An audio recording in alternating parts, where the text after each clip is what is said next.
What is going on, everybody? And welcome back to the ROG Ally's Power Saver and Performance Guide. Today, just to celebrate the new Grand Theft Auto 6, I thought I'd focus on most of the Grand Theft Auto games that you can play in the ROG Ally through Steam. And it has been almost 2 months since the last Power Saver and Performance Guide, so I figured why not do an entire series, especially the likes of Grand Theft Auto. And this series has been going around for a long time, from the PlayStation 1, PlayStation 2, PlayStation 3, and even the PSP and Nintendo DS. But it seems the only thing I can't say about Grand Theft Auto, there hasn't been a console that officially had all of the Grand Theft Auto games. And I'm talking from 1, the PSP games, to 5. So you can play all the Grand Theft Auto games on PC, of course you can, but not officially. You'd have to get other means in order to play all of them. So for today, for legal reasons, I'm just going to focus on the official Steam versions of Grand Theft Auto.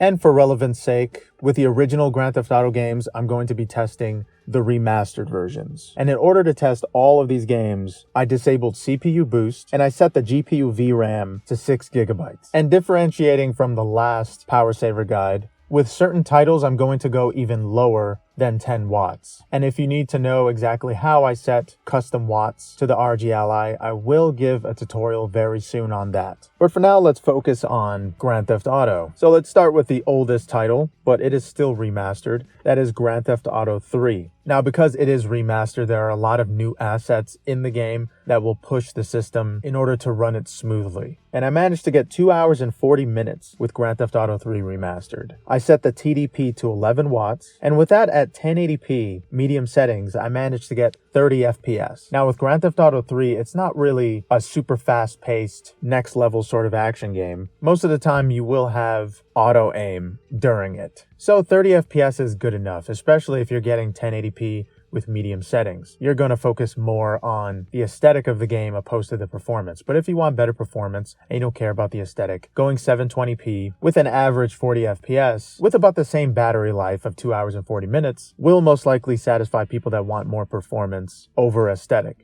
And the next runner-up is Grand Theft Auto Vice City Remastered. I got 2 hours and 30 minutes with this title at 10 watts silent mode. And with 1080p medium settings, again, I got 30 FPS out of this title. And if you want to get slightly more battery life with 2 hours and 40 minutes, you can set the resolution to 720p. And in some instances, you could set it to 900p and get 35 to 40 FPS, depending if it's 720p or 900p. And again, I usually stick to 30 FPS because a lot of the gameplay is not that intense and doesn't really require too much focus. Like with Grand Theft Auto 5, you can even have a first-person mode with more accurate aiming, so you do need the higher FPS. But we'll get to that bridge when we cross it. And the next Grand Theft Auto title I tested was Grand Theft Auto San Andreas Remastered. And I managed to get, again, 2 hours and 30 minutes at 10 watts silent mode. And with 1080p default settings, I managed to get 30 FPS. But again, at 720p, you can get 40 FPS, or 900p, you can get 35 FPS. So if you want the frames to be a little higher, then you can set the resolution lower. And you get around 5 to 10 more minutes of battery life with lower resolution settings. And of course, all of these remastered titles had issues when they first released. But I played a good amount of all 3 titles. And for the most part, they don't really have those glitches that they did day one. I mean, I would expect them not to because it has been about a year and change. It would be more surprising if they didn't get rid of some of these issues, or at least most of them. But yeah, for the most part, all these Grand Theft Auto remastered titles do play extremely well for the resolution I set them at. And the next title on the list, and certainly not the least, we have Grand Theft Auto 4. And this is a game that's given me a certain amount of issues on the Steam Deck and really any PC I tried on. There are a certain amount of language issues and resolution issues I had to get past. But if you manage to do the research and get it to work with the ROG Ally, you'll end up getting about 3 hours of battery life with Grand Theft Auto 4. And I set the TDP to 9 watts, and with 1080p medium settings, I managed to get 30 to 40 FPS. Now, I find that to be an achievement all on its own. The fact that it's 1080p and gets 30 to 40 FPS at 9 watts. I set the wattage slightly lower than silent mode and still got 30 to 40 FPS at 1080p. Now, I find GTA 4, when it is working, to be one of the most impressive titles to play on the ROG Ally, hands down. And if you tweak it enough, it works very well.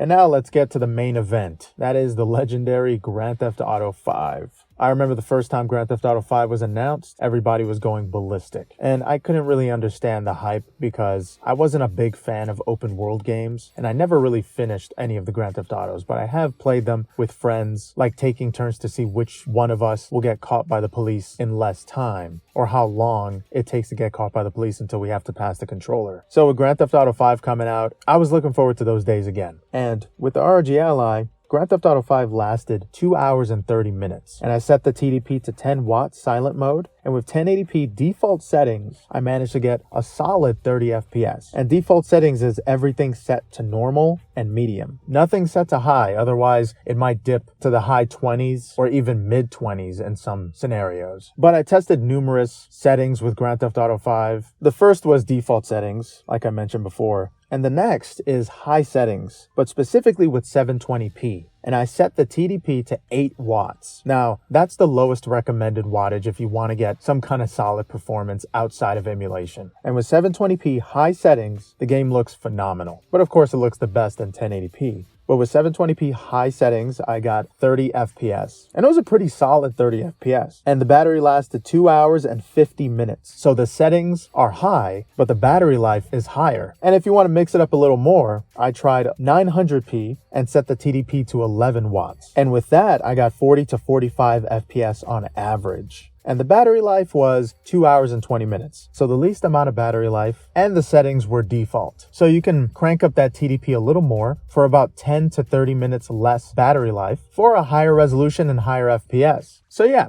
it's still an achievement that I was able to get 3 hours with Grand Theft Auto 4. That's a PlayStation 3 game, and it still looks amazing on PC. But with Grand Theft Auto 5, you could probably get 3 hours if you put all the settings to low and limit the FPS to 30 with 720p. But all in all, the ROG Ally is an incredible device, and I have tested every single Grand Theft Auto game on it, albeit emulators or official Steam games, and they all work exceptionally well, even with lower TDP like 8 watts. And I just can't wait for everybody to try Grand Theft Auto on the ROG Ally. It's such an incredible device, and you can get the standard high definition resolution of 1080p. And honestly, these Grand Theft Auto games look spectacular in 1080p with medium to high settings. But of course, you can always crank your TDP up to turbo, and you could pretty much do whatever the hell you want with these titles. But I just can't wait for Grand Theft Auto 6, and throughout my time awaiting this year and for the upcoming New Year's, I'm going to be playing all these games on a plane and on the go and having an absolute freaking blast. But yeah, if you have any questions about how I installed any of these games, I can elaborate more in the comments below. And if you want to know how I set custom TDP, I give a small tutorial in my last power saver and performance guide. But yeah, thank you guys so much for watching. Hope you have a good one. Later. But one of the first things I did was download the AMD software app. And in order to get the best battery life and performance, I advise that you download this app right now, because we're about to get into some graphical settings that can help you and your allies' performance to play as well as possible for as long as possible. So the first thing you need to do is go to graphics settings and turn on anti-lag and image sharpening. But most importantly, switch Radeon Super Resolution to on, because without this switch turned on, RSR is just not going to work for most titles. And to get the most high quality image at 720p if you want to play in that resolution. Next, set your global profile to gaming. If all you're doing on your ROG Ally is gaming, this profile will focus the GPU and CPU on games specifically when you launch them. So you won't even have to go into Armory Crate in order to have some kind of focus mode with your ROG Ally. You can just go to the file, and because it's set to gaming profile, whenever you go back to, say, your desktop or any kind of folder to see any kind of information, your ROG Ally will automatically go into power saver mode. So you'll barely waste any kind of battery going back into other apps other than gaming mode. And it will focus on the game specifically and put every other app into the back seat. And also in this video, I'm going to show you how to adjust your TDP manually on your ROG Ally. And the first profile I'm going to show you, I nicknamed Power Saver Plus. This profile focuses on performance and battery. So unlike silent mode, you're going to get a lot more FPS for relatively, if not identical, battery life. And to make the Power Saver Plus profile, just press the Armory Crate button, go into your settings, operating mode, and in operating mode, select manual. Now scroll down to SPL, set that to 11 watts. Next, go to SPPT, set that to 15 watts, and that'll be kind of your maximum wattage if the game isn't playing as intended, but for the most part, you will be set to 11 watts in most instances. And then set FPPT to 20 watts. And next up, we need to make sure the fan speed is enough not to waste too much energy and bring your overall APU watts too high, but to a normal level to save as much battery as if you were using silent mode, or an in-between of silent mode and performance. But these fan settings will keep your ROG Ally nice and cool for the most part, and we'll have it most of the time at 69 degrees Celsius. So with the fan speeds, you're going to see a couple points in the scale.